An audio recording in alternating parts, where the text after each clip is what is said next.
The first questioner tonight is an undecided voter, Linda Harvey.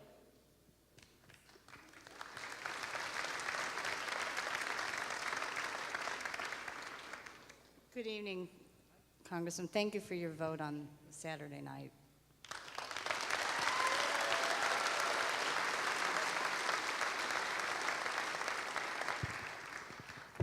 Being the product of a Massachusetts public school system, myself, the daughter of 2 public school teachers, and the proud mother of 2 daughters that are presently in the public schools, I'm very concerned with the federal government's impact on public education. That being said, from what I can see, the only funding available to the public schools from the No Child Left Behind grant is to help students pass the MCAS. What will you do in the Senate to ensure that my children, who are above average students and likely future leaders, are not children left behind? Thank you. Well, first of all, I want to say that I am proud to have the endorsement of both of the teachers' unions in this Commonwealth, both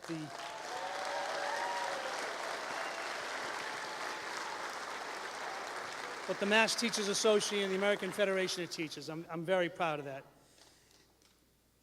I will tell you that though I've agreed with Senator Kennedy on pretty much everything, I voted against No Child Left Behind.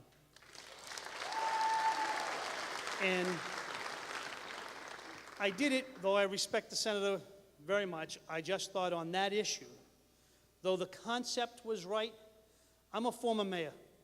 I'm a former city councilor. I served on the school committee in that capacity for 10 years.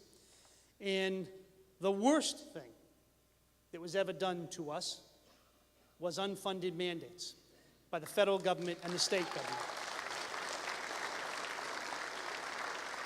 And I don't mind if somebody says, we think you need to do these 5 things, and here's some help doing them.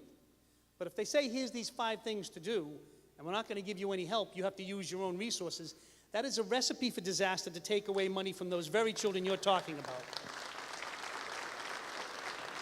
The result is larger class sizes. The result is you have to take money from other programs you're doing, cut back other programs, and children suffer.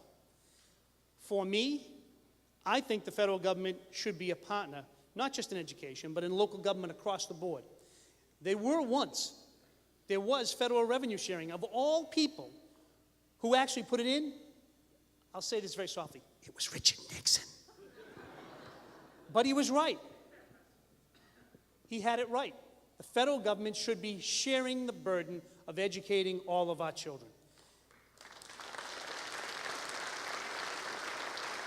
And they promised to do that for special needs years ago. Now, Massachusetts has always been above the federal level relative to that, and I'm very proud of that.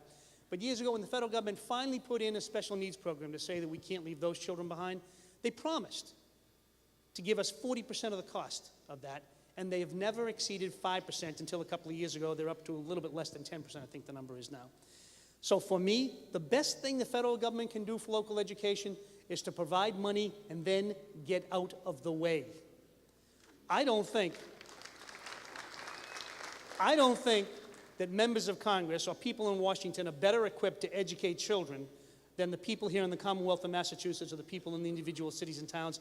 I think they do a better job than we can do. Otherwise, you're going to be educating children down to the standards of other states. And I don't think that's a good idea. So for me, it's about providing funding. It's about providing guidance. Minimum standards are fine, minimum standards. But then let people who know what they're doing do it and get out of the way. That's the best I could do.